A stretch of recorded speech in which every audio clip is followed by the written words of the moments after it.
दोस्तों, ये बात तो हम सभी लोग बड़ी अच्छी तरह से जानते हैं कि इस वक्त हमारी दुनिया में जितने भी मुसलमान पाए जाते हैं वो दो ग्रुप में बटे हुए हैं, जिसमें से एक ग्रुप को शिया कहा जाता है तो दूसरे ग्रुप को सुन्नी कहा जाता है। जहां एक तरफ सुन्नी मुसलमानों का ग्रुप पूरी दुनिया की आबादी का 80% है तो वहीं दूसरी तरफ शिया मुसलमान लगभग 20% हैं। अब जाहिर है कि जब सुन्नियों की आबादी ज्यादा है तो दुनिया में जितने मुस्लिम देश हैं वो भी ज्यादातर सुन्नी मुस्लिमों के ही हैं, मगर दूसरी तरफ इराक, ईरान, यमन और इस जैसे कुछ देश शिया मुसलमानों के भी हैं। पर्टिकुलरली अगर बात की जाए हमारे प्यारे देश भारत की, तो यहाँ पर जो भी टोटल मुस्लिम आबादी है उसका लगभग 86 से 87% सुन्नी मुस्लिम है, जबकि सिर्फ और सिर्फ 13 से 14% ही शिया मुसलमान हैं। इंटरेस्टिंग बात यह है कि इन दोनों ही ग्रुप के अंदर एक दूसरे के बारे में ऐसी बहुत सारी गलत फहमियां और अफवाहें पाई जाती हैं कि जिनका सच्चाई से दूर दूर तक कोई नाता नहीं है। मिसाल के तौर पर आम शिया लोग सुन्नियों के बारे में ऐसी बहुत सारी चीजों पर यकीन रखते हैं कि जिसको सुनकर ना सिर्फ हंसी आती है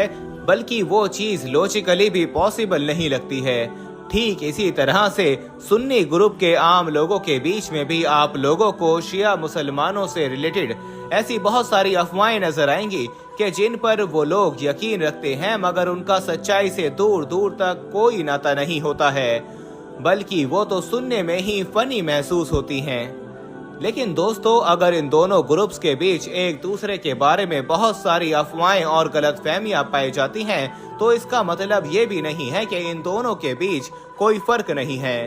बल्कि फर्क नहीं, बहुत ज्यादा फर्क है। और फर्क के साथ ही यानी फर्क की वजह से ही इतिहास में ये दोनों ग्रुप अलग अलग हुए थे, वरना पहले तो कोई ग्रुप हुआ ही नहीं करता था। शिया और सुन्नी मुसलमानों के बीच जो बुनियादी फर्क पाए जाते हैं उनमें एक सबसे बड़ा फर्क कलमे को लेकर है, जहां एक तरफ सुन्नी मुसलमानों का कलमा है ला इलाहा इल्लल्लाह मुहम्मदुर रसूलुल्लाह, यानी अल्लाह के सिवा कोई माबूद नहीं और मोहम्मद सल्लल्लाहु अलैहि वसल्लम अल्लाह के रसूल हैं, तो वहीं दूसरी तरफ शिया मुसलमानों का कलमा होता है। दोस्तों, वीडियो में आगे बढ़ने से पहले हम आपको यही बताना चाहते हैं कि शुगर एक ऐसी बीमारी है जो आजकल ज्यादातर लोगों में देखी जा रही है, इसलिए हम आपके लिए अफ्रीका की जड़ी बूटियों से बनी एक ऐसी दवाई लेकर आए हैं जिससे आपकी शुगर की बीमारी बिल्कुल जड़ से खत्म हो जाएगी। मर्दाना कमजोरी और धात के मरीजों के लिए भी हमारे पास बहुत ही कामयाब दवाई मौजूद है, जिसको अगर आप एक बार इस्तेमाल कर लोगे तो इंशाल्लाह अपनी दुआओं में हमेशा याद रखोगे। सिर्फ एक ही महीने ये दवाई खानी होती है। इस नंबर पर एड्रेस व्हाट्सएप करके आप दवाई ऑर्डर कर सकते हैं या फिर आप कॉल करके अपना ऑर्डर लिखवा सकते हैं। ला इलाहा इल्लल्लाह मुहम्मदुर रसूलुल्लाह अलीयुन वलीउल्लाह वासियु रसूलुल्लाह व खलीफताहु बिला फसल, जिसका मतलब होता है अल्लाह के सिवा कोई इबादत के लायक नहीं, मोहम्मद रसूलुल्लाह सल्लल्लाहु अलैहि वसल्लम अल्लाह के रसूल हैं, जनाब अली अल्लाह के वली हैं, रसूलुल्लाह के वसी और आपके खलीफा बिला फसल हैं। यानी दोस्तों, शिया मुसलमानों के कलमे में आप लोगों को अल्लाह और रसूल के साथ साथ हजरत अली का भी जिक्र मिलेगा। मगर दोस्तों, याद रहे कि शिया मुसलमानों के कलमे का ये जो आखिरी पार्ट है जिसमें ये कहा गया है कि हजरत अली हुजूर सल्लल्लाहु अलैहि वसल्लम के खलीफा हैं बिला फसल, यानी बिना किसी फासले के, तो इस पर शिया मुसलमानों के अलावा कोई भी एग्री नहीं करता है। वो इसलिए क्योंकि जहां एक तरफ शिया मुसलमान हुजूर सल्लल्लाहु अलैहि वसल्लम के बाद हजरत अली को ही उनका पहला खलीफा मानते हैं, तो वहीं दूसरी तरफ सुन्नी मुसलमान हजरत अली से भी पहले 3 खलीफाओं को मानते हैं। यानी हुजूर सल्लल्लाहु अलैहि वसल्लम के बाद पहले खलीफा हजरत अबू बकर सिद्दीक थे, जबकि दूसरे खलीफा हजरत उमर, तीसरे खलीफा हजरत उस्मान और चौथे खलीफा हजरत अली थे। बात करें अब अगर कुरान के बारे में कि क्या शिया और सुन्नियों का कुरान अलग अलग है या फिर एक ही है, तो दोस्तों इसका जवाब हाँ भी है और ना भी है।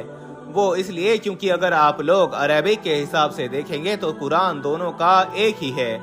मगर अगर तर्जुमे को देखेंगे यानी ट्रांसलेशन को और उसकी तफसील यानी एक्सप्लेनेशन को देखेंगे तो मामला पूरी तरह से अलग है। यानी एक आयत का तर्जुमा शिया मुसलमानों ने अलग तरह से किया होगा, जबकि सुन्नी मुसलमानों ने अलग तरह से कर रखा होगा। इवन तफसीर यानी एक्सप्लेनेशन में ज्यादातर आयतों का कॉन्टेक्स्ट ही बदला हुआ नजर आएगा। बात करें अब अगर नमाज के बारे में, तो दोनों ही ग्रुप्स के अंदर एक दिन में 5 फर्ज नमाजों को अदा किया जाता है, मगर जहां एक तरफ सुन्नी मुसलमान 5 नमाजों को अलग अलग अदा करते हैं, तो वहीं दूसरी तरफ शिया मुसलमान अपनी कुछ नमाजों को आपस में मिला लेते हैं, जिसकी वजह से वो इन सारी ही नमाजों को 3 वक्तों में ही अदा कर लेते हैं। इसके अलावा रमजान के महीने में भी सुन्नी मुसलमानों में जो तरावी का कॉन्सेप्ट पाया जाता है, जिसको सुन्नी मुसलमान बड़े शौक से पढ़ते हैं, और क्योंकि वो साल भर बाद वापस आ रही होती है तो उसके आने से पहले ही कई दिन पहले से ही चर्चे करने लगते हैं। ये सारी चीजें शिया मुसलमानों में नहीं पाई जाती हैं, क्योंकि उनके यहाँ पर तरावी का कॉन्सेप्ट मौजूद ही नहीं है। उनके मुताबिक ये एक ऐसी बिदात है कि जिसको सुन्नियों के दूसरे खलीफा यानी हजरत उमर रजी अल्लाह ताला अन्हु ने शुरू किया था। इसके अलावा इन दोनों ग्रुप्स के बीच एक बड़ा फर्क हजरत इमाम मेहंदी को लेकर भी है। इस बात पर तो पूरी दुनिया के ही मुसलमान यकीन रखते हैं कि दरअसल हजरत इमाम मेहंदी के जो आखिरी खलीफा होंगे वो कयामत से पहले जाहिर होंगे और हमारी दुनिया से जुल्म सितम, नाइंसाफी और इस तरह की हर गलत चीज को मिटा कर रख देंगे। उसके बाद दुनिया में अमन कायम करेंगे और अपनी एक खिलाफत भी कायम करेंगे।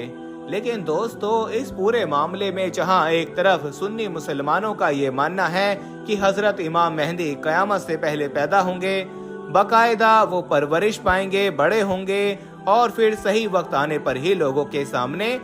ऐसा इमाम मेहदी यानी इमाम मेहदी के तौर पर जाहिर होंगे और उसके बाद ही धीरे धीरे खिलाफत कायम करेंगे। मगर दूसरी तरफ शिया मुसलमानों का ये मानना है कि कयामत के करीब के दौर में हजरत इमाम मेहंदी पैदा नहीं होंगे, बल्कि वो तो हमारी दुनिया में ऑलरेडी पैदा हो चुके हैं। पिछले सैकड़ों सालों से वो हमारी इस दुनिया में ही मौजूद हैं, लेकिन हम लोगों को नजर नहीं आते हैं। वो एक गार के अंदर महफूज हैं और सही वक्त आने पर सिर्फ और सिर्फ जाहिर होंगे,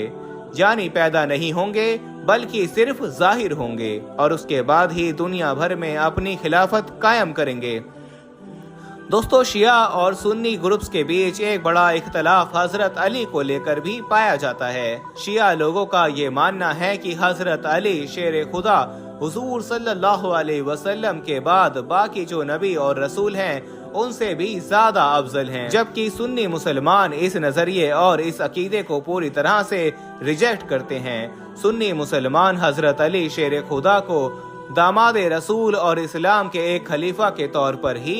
कंसीडर करते हैं। मुहर्रम के मौके पर मातम करना भी शिया ग्रुप को सुन्नी ग्रुप से पूरी तरह से अलग बनाता है, क्योंकि शिया मुसलमानों का ये मानना है कि 10 मुहर्रम के दिन करबला के मैदान में यानी करबला की जंग में अहले बैत के साथ जो हद से ज्यादा नामुराद सलूक किया गया था, उसकी याद में ही और उसके गम में ही वो लोग मातम बनाते हैं। दूसरी तरफ सुन्नी मुसलमान भी 10 मुहर्रम को मनाते हैं, अहले बैत को याद करते हैं, मगर उनके तरीके अलग होते हैं। तलाक का कॉन्सेप्ट भी इन दोनों ग्रुप्स में अलग अलग पाया जाता है। जिस तरह से सुन्नी मुसलमानों में निकाह के वक्त गवाहों का होना जरूरी होता है, बिल्कुल इसी तरह से शिया लोगों में तलाक के वक्त भी गवाहों का होना जरूरी होता है, यानी शिया ग्रुप में गवाहों के बगैर तलाक नहीं होती है। फिलहाल दोस्तों, आज की अपनी वीडियो को हम यहीं पर खत्म करते हैं। मुझे उम्मीद है कि आज की ये वीडियो आप लोगों को बहुत ज्यादा इंफॉर्मेटिव लगी होगी। वीडियो पसंद आने पर न सिर्फ वीडियो को लाइक करें बल्कि अपने फ्रेंड्स के साथ भी जरूर शेयर करें और इसी तरह की और भी वीडियोस देखने के लिए हमारे चैनल को सब्सक्राइब कर लें। मिलते हैं अब अपनी अगली वीडियो में, तब तक के लिए मुझे इजाजत दीजिए। फी अमानिल्लाह।